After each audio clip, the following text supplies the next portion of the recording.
Losing a job can be devastating, along with the loss of a steady income and health benefits. It can also make a big impact on a person's self-esteem. Our next guest is attorney Leonard McDermott from Employee Advocates. He has over 30 years experience fighting for the rights of employees facing anything from discrimination to wrongful termination. Welcome, Len. It's great to have you here. Thank you, Jocelyn. Now, you're an advocate for working people, both blue and white collar, but what exactly is employment law? Well, employment law covers all the aspects that an employee can go through while they're working.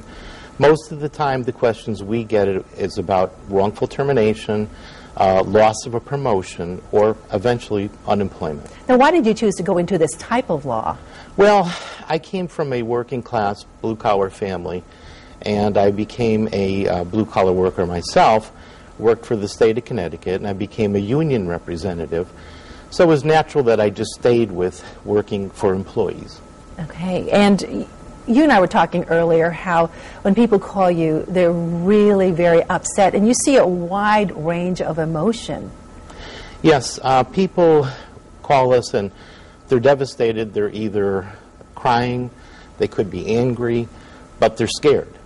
And the truth is that it's such a big deal to lose their job that they're looking for any kind of help we can give them, and we try to do that right over the telephone. Are you getting a lot of phone calls, especially this tight economy? Well, we're getting a lot of phone calls every single day, and especially these days, unemployment has raised a lot of unemployment appeals.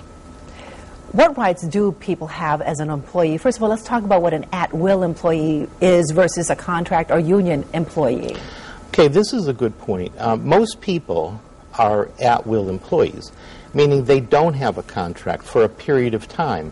For example, a union person probably has a contract that goes for 4 years. At-will person, you don't have a term on the end of it. That means the employer could be free to let you go for any reason or no reason at all. Now, when a person is worried about possibly being fired, what should they be doing prior to that? Should they have a lot of documentation?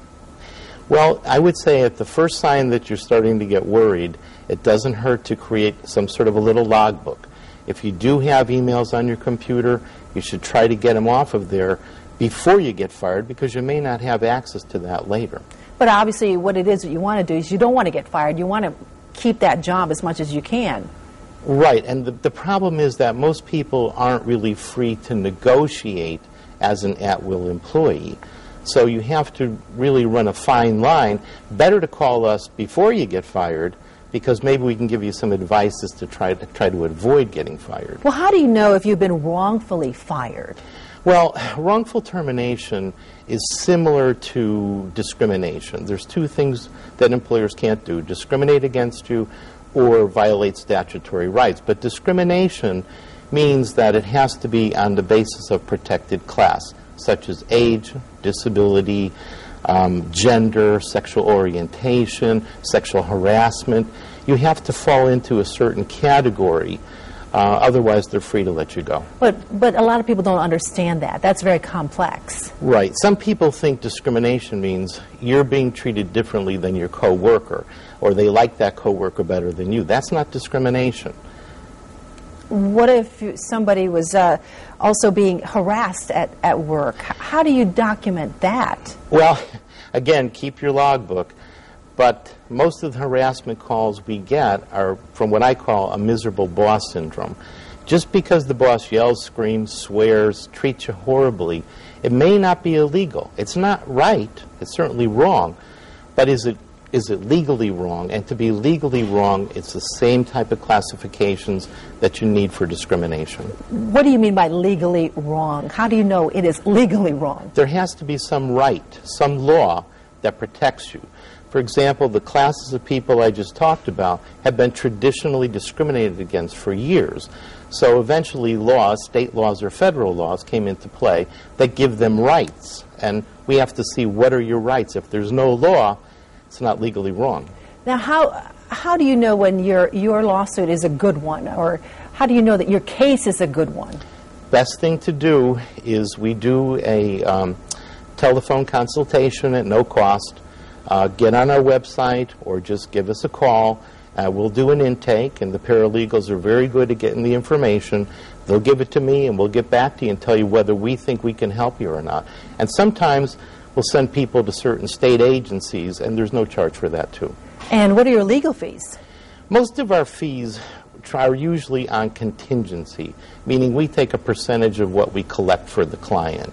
However, generally, in most cases, there's some sort of a retainer to go with it. So there is some upfront cost for your client? Normally there is. Certain cases, we're able to do that without the cost.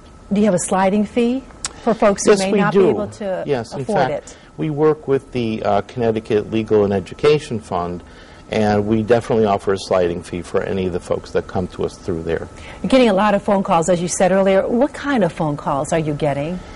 Well, you know, people are very concerned that they something happened where they lost their job, they don't know what to do, their employer's fighting their unemployment, they're losing, they can't pay the mortgage, they don't have health insurance anymore. Really, the loss of a job just impacts somebody in so many ways. Fighting unemployment. Now, a lot of employers are doing that these days because they don't want to spend that extra money. Right. So how do you fight that? Well, we fight through an appeal process. There is an appeal process. Yes, we have an appeal process, and we go to the unemployment office, and we prep our clients, and we put on like a mini trial. What do you have to prove?